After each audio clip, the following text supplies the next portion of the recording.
오늘 본문 사사기 3장 31절 말씀 통해서 소모는 막대기 삼갈이라는 제목으로 말씀 함께 나누겠습니다. 신 스틸러에게 묻다라는 책이 있습니다. 이 책은 영화나 드라마에 나오는 조연 배우 25명을 인터뷰한 내용을 바탕으로 쓰였습니다. 신 스틸러에게 묻다. 이 책은 조연들의 삶의 이야기와 연기 철학을 다루고 있습니다. 이 책의 저자가 책의 서문에서 이렇게 이야기했습니다. 가만히 있어도 눈부신 배우들이 있는 반면에 희미한 미광 같은 배우들 또한 있다. 우리는 이것을 주연과 조연의 차이라 부른다. 주연, 조연, 겉보기에는 모음 하나 차이인데 이 간극은 꽤나 아득한 것이다. 배우마다 빛의 밝기가 다르다는 말은 주연과 조연 배우에게 능력차가 있다는 뜻이 아닙니다. 빛의 밝기가 다르다는 것은 배역 때문에 대중들에게 주목받는 비중이 다르다는 뜻이지요. 주연은 주목받는 역할이니 더 밝게 빛나고 조연은 비중이 약한 역할이다 보니 덜 빛난다는 말입니다. 그러나 조연 배우가 스크린에서 덜 빛나 보인다고 해서 그들의 실제 모습마저 빛이 약한 존재들은 아닙니다.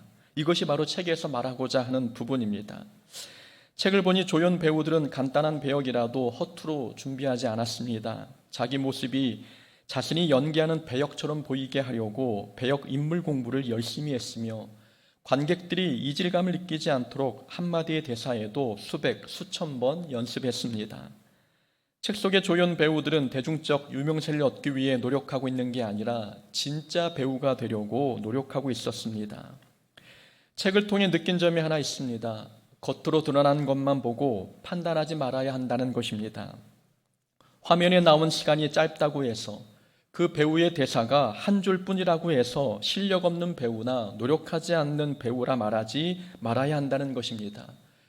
배역이 조연이라고 해서 그들의 실력과 노력마저 조연급은 아닌 것이지요. 유명하지 않아서 사람들에게 잘 알려지지 않았을 뿐 그들이 보이지 않는 곳에서 쏟은 노력과 헌신은 화면에 보이는 것보다 훨씬 더 크고 뛰어났습니다. 그래서 그들을 신 스틸러라 부릅니다. 주연에게 집중된 관객의 관심을 자기에게 빼앗아 오는 신 스틸러. 이것은 실력과 노력이 뒷받침되지 않으면 할 수 없는 일이었습니다. 겉으로 드러난 것만 보고 실력이 없다고 판단할 수 없는 것처럼 누군가의 신앙생활을 보고 믿음의 좋고 나쁨, 이것도 겉모습만 보고 판단할 수 없습니다. 우리도 삼갈이라는 사사를 보이는 것만 가지고 판단하지 말아야 합니다. 삼갈에 대한 내용은 딱 한 줄뿐입니다. 드라마로 치면 삼갈은 대사가 한 줄뿐인 조연 배우 같습니다.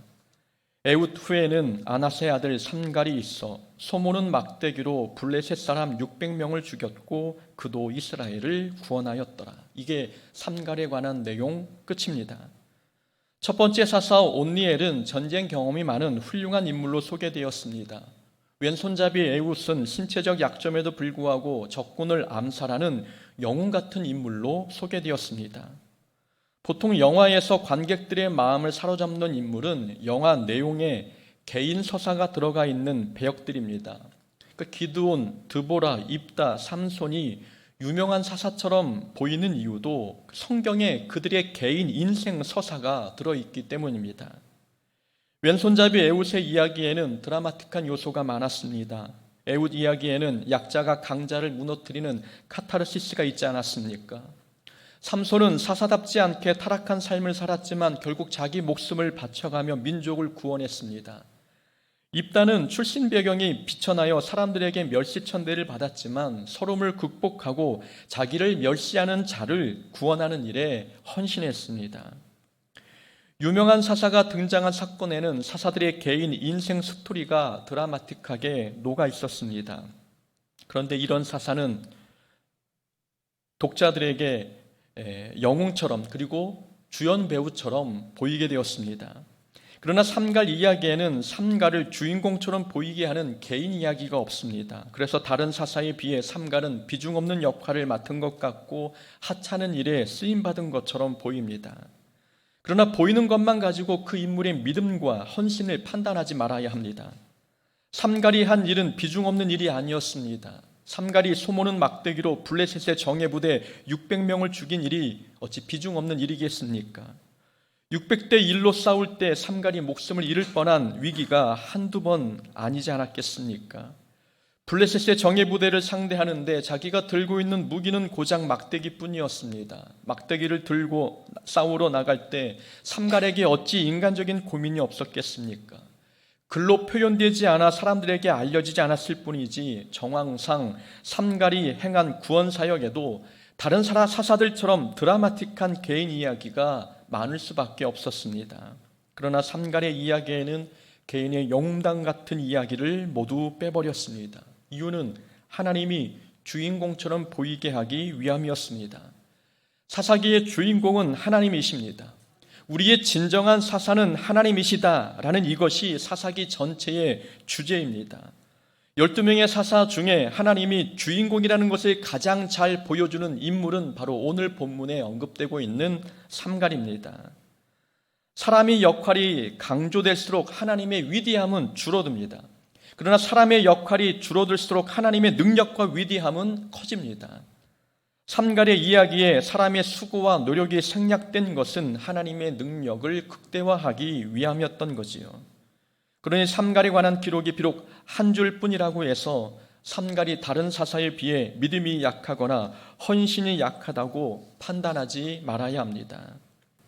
성경은 삼갈의 사역을 이렇게 요약했습니다. 그도 이스라엘을 구원하였더라. 그도 이스라엘을 구원하였더라. 여기에 핵심 단어는 그도입니다. 그도라는 단어는 삼갈도 다른 사사와 다르지 않다는 것을 나타내 보여주고 있습니다. 삼갈도 온니엘처럼 이스라엘을 구원하였습니다. 삼갈도 에훗처럼 민족을 고통에서 구원해냈습니다. 하나님께서는 그도라는 단어를 통해 삼갈도 삼손이나 기드온에 뒤지지 않는 훌륭한 하나님의 일꾼임을 가르쳐주고 계십니다. 개인의 영웅담이 없다고 해서 삼갈이 믿음이 약하거나 덜 중요한 인물이 아니라는 말씀입니다. 그러니 삼갈에 대한 구체적 묘사가 없다고 해서 삼갈의 믿음이나 헌신을 과소평가하지 말아야 합니다. 삼갈의 이야기에는 기록된 것보다 기록되지 않은 헌신이 훨씬 더 많습니다. 알려진 노력보다 알려지지 않은 노력이 더 많고 사람들 눈에 보이는 고생보다 보이지 않는 고생이 훨씬 더 많았습니다. 우리는 눈에 보이는 것만 가지고 상대방의 능력, 실력, 수고, 헌신을 가볍게 여기지 말아야 합니다. 명절 연휴에 교회 집사님 한 분이 교회 지붕에 올라가셔서 일을 하셨습니다. 평소에도 교회 일이면 달려와서 봉사하신 분이신데 지금 보니 그 집사님은 보이는 헌신뿐만 아니라 보이지 않는 헌신도 많이 하고 계셨습니다. 몇 주 전에 1층 남자 화장실 문짝에 고장이 났었는데 어느새 문이 수리되었습니다. 어느 분이 남들 모르게 수고하시고 헌신하신 결과입니다. 우리 교회가 아름답게 성장하고 있는 이유는 보이지 않는 헌신을 하시는 분들이 많기 때문입니다. 목사가 평안히 목회할 수 있는 것은 교회 직분자들의 보이지 않는 순종 덕분입니다. 성도님들이 평안히 살 수 있는 것도 목사, 장로, 구역장에 보이지 않는 기도 헌신이 많았기 때문입니다. 소문이 안 났을 뿐이지 사람들에게 알려지지 않았을 뿐이지 보이지 않는 교사들의 헌신과 찬양대의 순종도 우리 교회를 더 건강하게 만들었습니다. 교회에는 성도들의 보이는 헌신보다 보이지 않는 헌신이 훨씬 더 많습니다. 그러니 눈에 보이는 현상만 보고 상대방을 향해 열심히 안 한다, 믿음이 없다, 헌신이 부족하다라고 단정 짓지 말아야 합니다.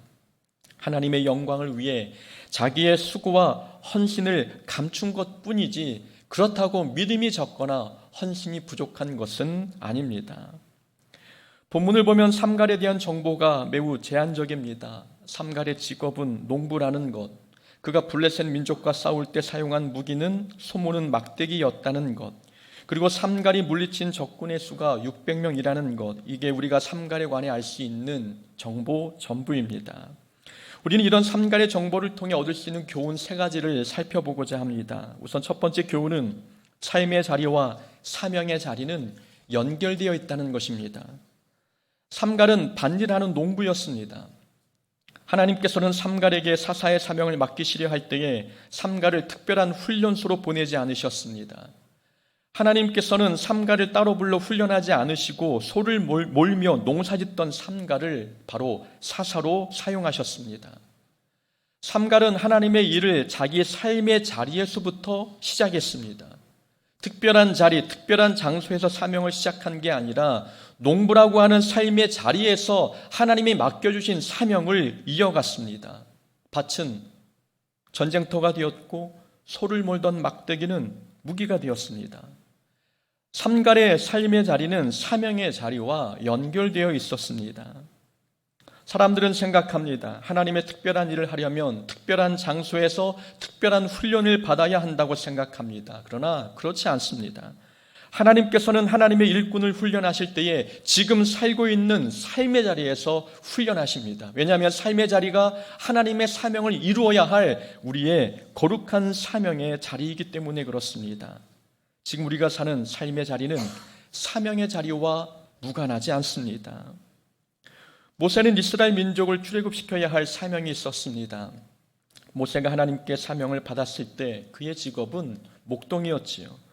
모세는 애굽 사람을 죽인 일이 들통나 미디안 광야로 도망갔고 그 미디안 광야에서 결혼도 하며 40년 동안 광야에서 양을 치며 살았습니다.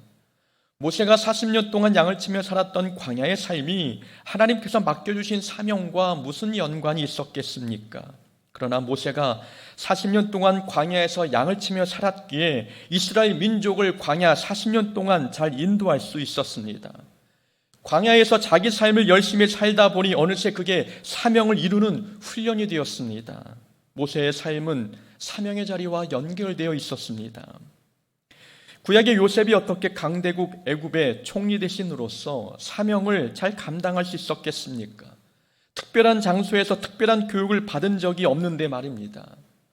요셉이 애굽의 총리 대신으로서 그 역할을 잘 감당할 수 있었던 이유는 요셉의 삶의 자리가 사명의 자리와 연결되어 있었기 때문입니다. 요셉은 보디발 집에서 가정 총무의 일을 성실하게 감당했습니다. 감옥에서도 총무의 일을 충성스럽게 이행했지요. 자기에게 주어진 삶의 자리에서 성실하게 살다 보니 어느새 그게 훈련이 되어 하나님께서 세워주신 자리에 올라가서도 성공적으로 일을 감당했습니다. 요셉의 삶의 자리도 사명의 자리와 연결되어 있었던 것입니다. 우리가 하나님을 위해 큰 비전과 사명을 감당하고 싶습니까? 그렇다면 지금 주어진 자리에서 충성을 다해야 합니다. 삶의 자리를 외면하고는 특별한 비전과 사명을 이룰 수 없습니다. 지금 자리에 헌신하고 열심을 내는 일에 실패한다면 우리는 사명을 이루는 일에도 성공하기 어렵습니다.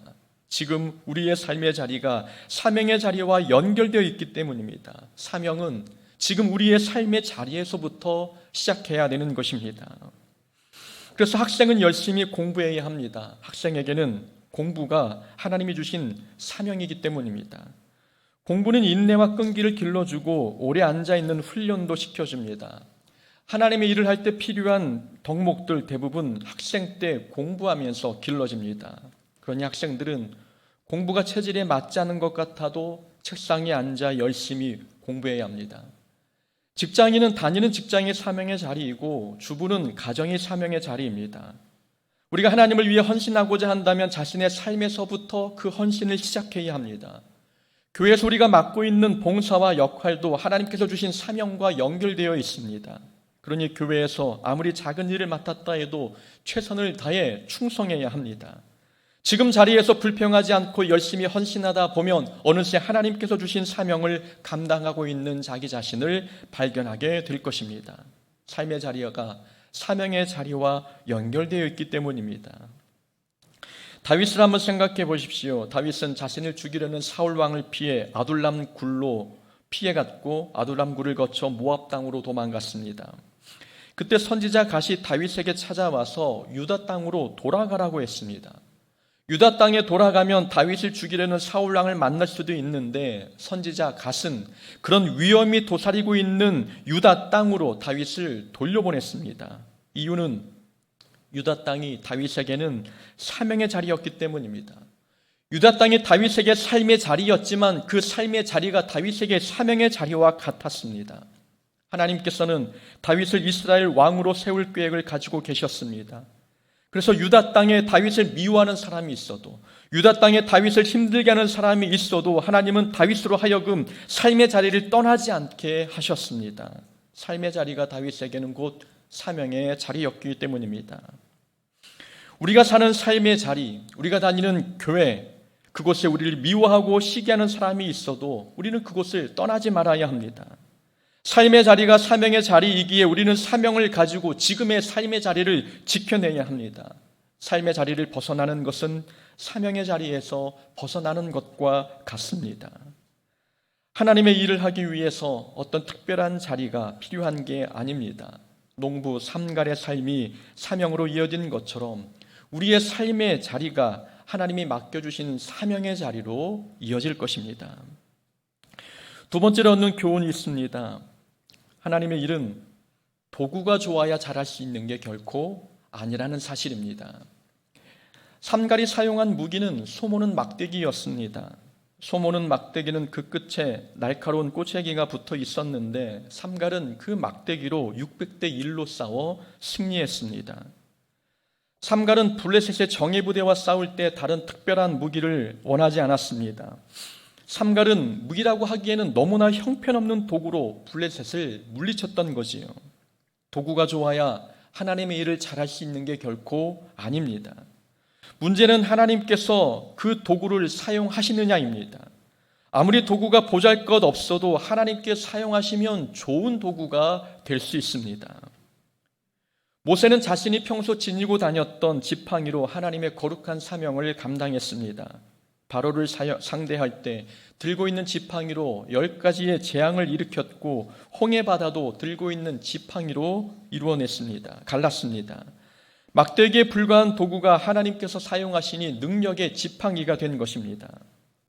기드온이라는 사사는 횃불과 항아리로 메뚜기 떼처럼 많이 몰려온 미디안 족속을 물리쳤습니다. 횃불과 항아리는 무기축에도 들지 못하는 도구인데 하나님께서 그 도구를 사용하시니 적군을 혼비백산하게 만드는 강력한 무기가 되었습니다. 다윗은 돌멩이 하나로 골리앗과 싸워 이겼고 삼손은 나귀 턱뼈로 블레셋인 1000명과 싸워 승리했습니다. 성경 인물이 사용한 도구는 특별한 무기들이 아니었습니다.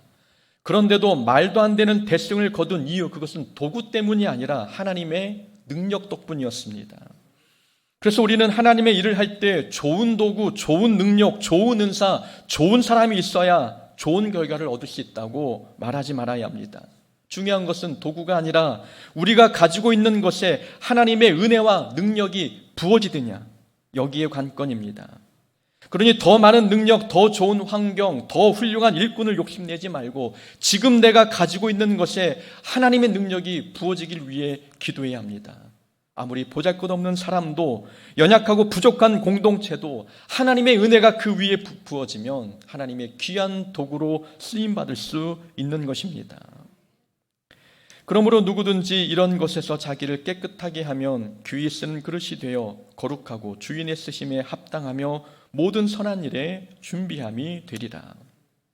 디모데후서의 말씀은 하나님은 재질이 좋은 그릇을 사용하시는 분이 아니라 깨끗한 그릇을 사용하시는 분이라고 말씀하고 있는 것입니다. 어떤 그릇이 하나님께 귀한 그릇이냐, 그것은 금과 은으로 만든 그릇이 아니라 자기를 깨끗하게 한 그릇, 그 그릇이 하나님께 귀히 쓰임받는 그릇이라고 말씀하고 있습니다. 곧 하나님께서 우리를 도구로 사용하시게 하려면 우리는 깨끗해야 합니다. 능력과 은사가 많아도 우리가 깨끗하지 아니하면 하나님께 아무 쓸모없는 존재가 됩니다. 그러니 우리는 능력과 은사를 구하기보다 깨끗하고 정결하기 위해 힘써야 합니다. 하나님의 일은 도구의 힘으로 하는 게 아니라 하나님의 능력으로 하는 것이기 때문입니다. 삼가를 통해 얻는 세 번째 교훈입니다. 성도의 무기는 세상의 무기와 달라야 합니다. 삼갈이 블레셋의 정예부대와 싸우기 위해 출정한 장면을 한번 상상해 보십시오.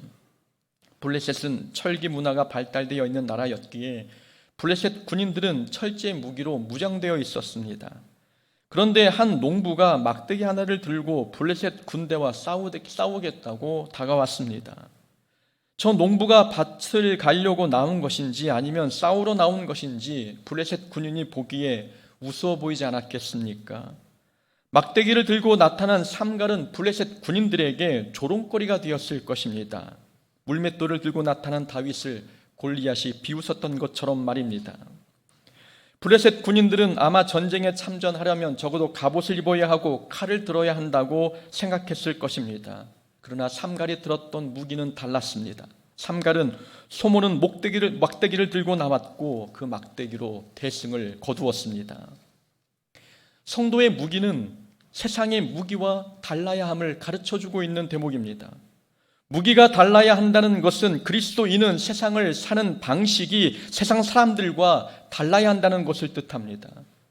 세상 사람들은 칼과 창, 곧 무력과 힘과 권세로 세상을 살려고 할 때 우리 그리스도인들은 사랑과 믿음과 순결과 정직으로 살아야 합니다. 이게 우리가 사용하는 무기입니다.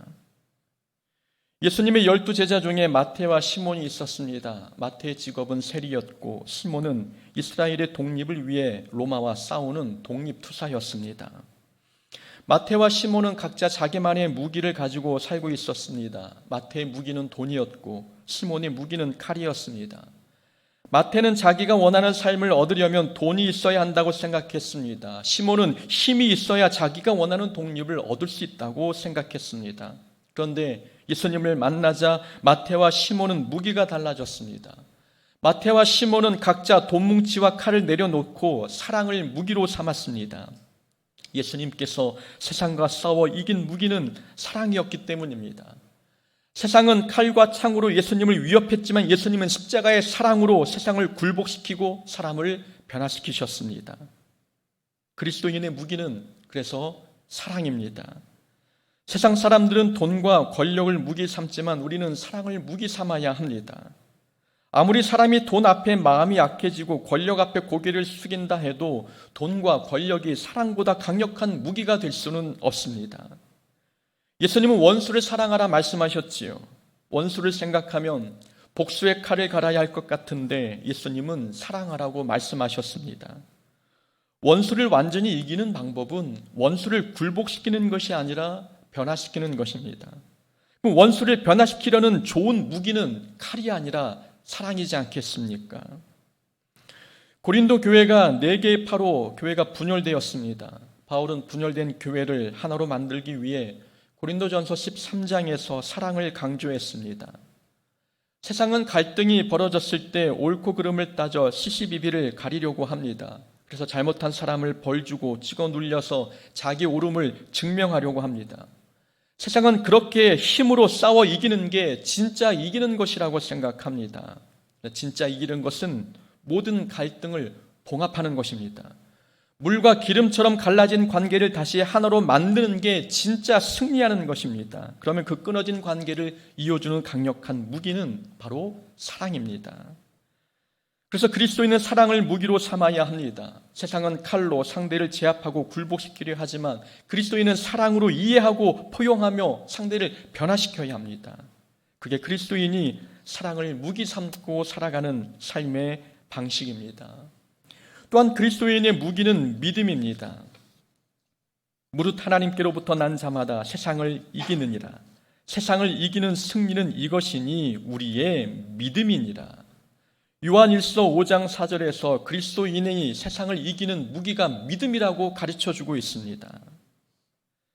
다윗이 골리앗과 싸우러 나갈 때 사울 왕은 자기가 입던 갑옷을 다윗에게 입혔고 자기가 들고 있던 칼을 다윗에게 주었습니다. 적어도 블레셋 군대와 싸우기 위해서는 블레셋 군대가 가지고 있는 같은 무기를 가지고 나가야 한다고 생각했던 것 같습니다. 그러나 다윗은 칼과 갑옷을 내려놓고 물맷돌을 쥐었습니다. 다윗이 골리앗과 싸워 이긴 무기는 칼이 아니라 믿음이었던 것입니다. 세상 사람들이 자기 경험이나 스펙을 붙들고 살 때 그리스도인은 하나님의 능력을 믿으며 삽니다. 그래서 그리스도인은 능력과 경험이 부족해도 인생길 걱정하지 않고 갑니다. 하나님의 전능하심을 믿으니 인생길에서 골리앗과 같은 거대한 문제를 만나도 우리는 두렵지 않기 때문입니다. 우리에게는 믿음이라는 무기가 있는 것입니다. 예수님은 우리에게 뱀같이 지혜롭고 비둘기같이 순결하라고 말씀하셨습니다. 성도의 무기가 바로 지혜이고 순결이라는 뜻입니다. 하나님께서는 여호수아에게 말씀에 순종하면 형통할 것이라고 명령하셨습니다. 성도에게 무기는 순종이었습니다. 모세는 아말렉과의 전쟁에서 기도로 승리를 거두었습니다. 기도가 바로 우리의 무기였습니다. 세상은 편법과 속임수로 자기 유익을 추구하지만 성도는 말씀 앞에, 하나님 앞에 정직을 무기로 삼고 살아야 하는 자입니다. 성도의 무기는 이렇게 세상 사람들의 무기와는 달라야 합니다. 사랑, 믿음, 기도, 순결, 정직, 이것이 우리의 무기가 되어야 합니다. 우리가 들었던 이런 무기가 세상 사람들 눈에는 소모는 막대기처럼 보잘것없는 무기처럼 보여도 우리에게는 세상을 이기는 무기인 것입니다. 하나님의 은혜가 우리에게 부어지면 우리도 작은 능력으로 하나님의 뜻을 이루어드리는 21세기의 사사가 될 수 있습니다. 사사는 유명해지려고 힘쓰는 자가 아니라 영혼 구원을 위해 힘쓰는 자입니다. 사사는 삶의 자리에서부터 하나님께서 주신 사명을 이루려고 노력하는 사람입니다. 사사는 좋은 능력을 얻으려 하기보다 하나님의 은혜가 자기에게 부어지기를 소망하는 사람입니다. 그리고 사사는 세상 사람들과 다른 무기를 가지고 사는 사람입니다. 소모는 막대기와 같은 우리가 하나님의 능력을 힘입어 세상을 변화시키는 사사로 살아갈 수 있기를 원합니다. 우리 공서북계 모든 성도님들이 바로 하나님의 능력과 하나님의 은혜로 살아가는 오늘날의 사사가 되기를 주의 이름으로 축원합니다. 아멘.